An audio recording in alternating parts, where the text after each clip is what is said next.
Happy belated Canada Day, everybody. On July 1st, we celebrated our 154th birthday. And happy Independence Day to our American neighbors. On July the 4th, they celebrated their 245th birthday. Please let me know when your country celebrates Independence Day and how many years it's been. Here's a bit of trivia for you. Which flag is identical to the Canadian flag without the maple leaf? Here's a hint. They're going to celebrate their 200th anniversary or Day of Independence on July 28, 2021. Yes, in just a few weeks.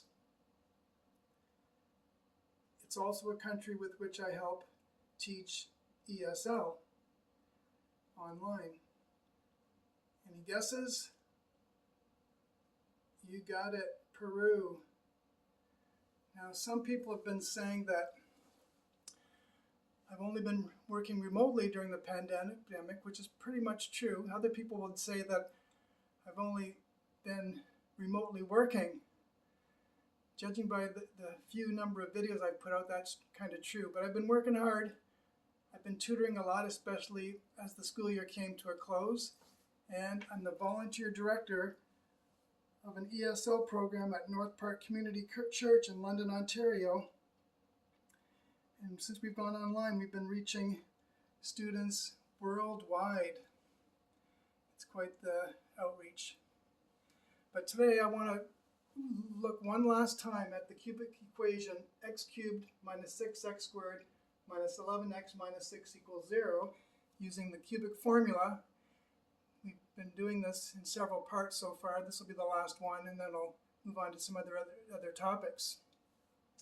Using the cubic formula, we came up with 9 calculations for possible solutions for this cubic equation, and they were x equals 1, x equals 2, which we obtained 3 times actually, x equals 3, and then if you simplified the expressions we had before, the next one, or the next 2 were 3 over 2 plus or minus root 3 over 2 times I, where I is the root of negative 1, an imaginary number, and the last 2 were 5 over 2 plus or minus root 3 over 2 times I. So let's check to see if these are actual roots or extraneous roots. I'm going to just do one of them. I'll choose the one with the plus sign there.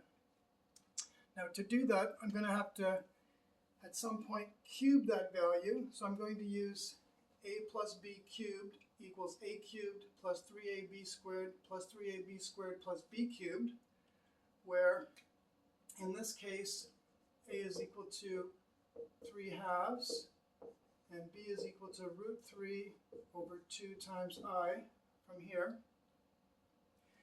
And when we do the x squared, I'm going to use a plus b squared equals a squared plus 2ab plus b squared, which are probably familiar identities. So let's get down to business here. We'll calculate x cubed first of all.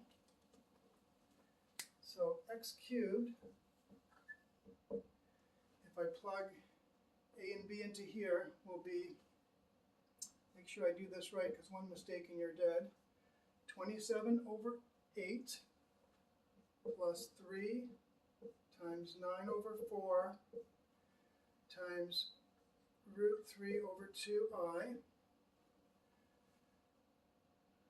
plus 3 times 3 over 2 times negative 3 over 4, because don't forget I squared is negative 1 from here. And finally, we're going to get negative 3 root 3 over 8 times I. So what does that simplify to? Well, let's see here.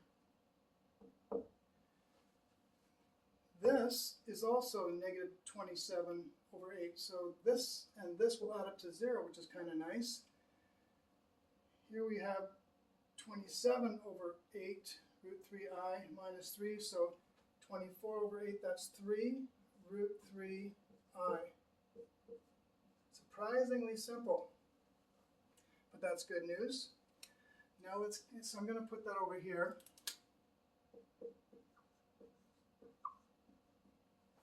Now let's calculate x squared. So this is x cubed.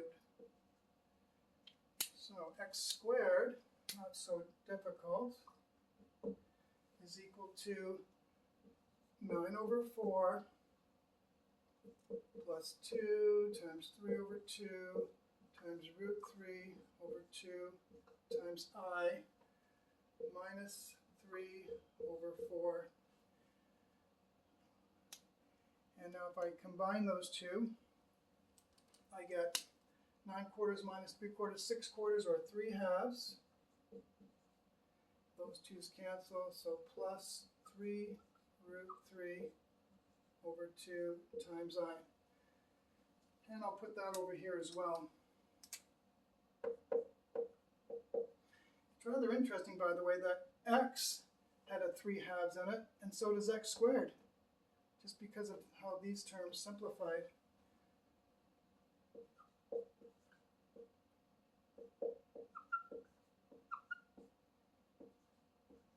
Okay, now that we have x squared and x cubed, let's substitute them into the original cubic equation and see what we get.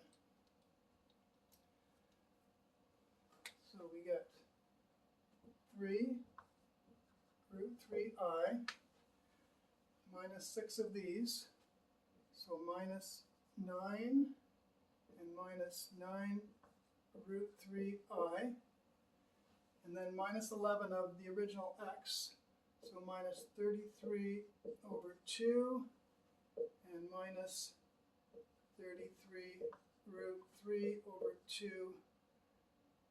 2I minus 6, and that is supposed to be big fat 0. Now I hope I didn't make any mistakes there. Let me just have a quick gander. One mistake and you're dead.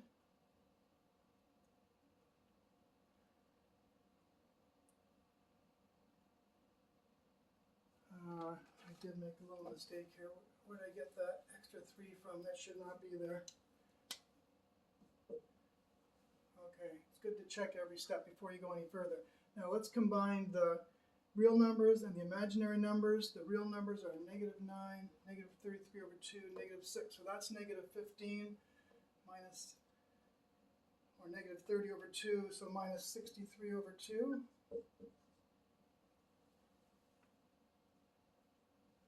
And then if I combine the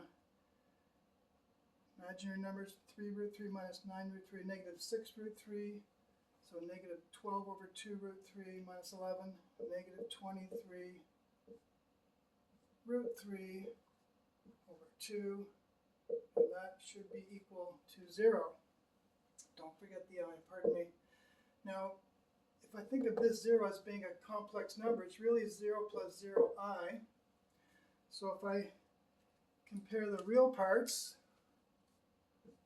that says that minus 63 over 2 should be 0. And if I combine the imaginary parts, that says that